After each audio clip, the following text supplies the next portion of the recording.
सुप्रिया माझ्या daily maths लर्निंगमध्ये तुमचे स्वागत करत आहे.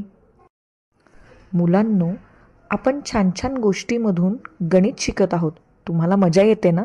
आता भीती नसेल वाटत गणिताची, कारण गणित आहेच तेवढं सोपं.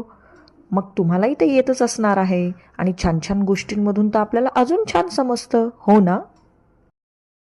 आज आपण बघूया fractions.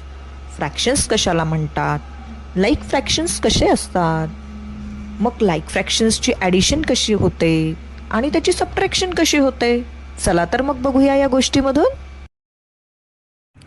Fraction is a number that shows a part of a group. म्हणजेच जो होल नंबर दिलेला असतो तो डिनॉमिनेटरला असतो आणि त्याचा किती पार्ट आपण घेत आहोत हे आपल्याला न्यूमरेटरमध्ये दिलेले असते. म्हणजेच न्यूमरेटर आणि डिनॉमिनेटर या टाईपमध्ये जो नंबर दिलेला असतो त्याला आपण फ्रॅक्शन्स म्हणतो. The top number is non as the numerator and the bottom number is non as the denominator. मुलांनो, चला आता आपण एक्झाम्पल घेऊया.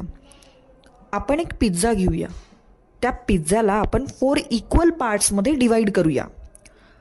त्यामधला जर एक पिझ्झाचा पार्ट आपण घेतला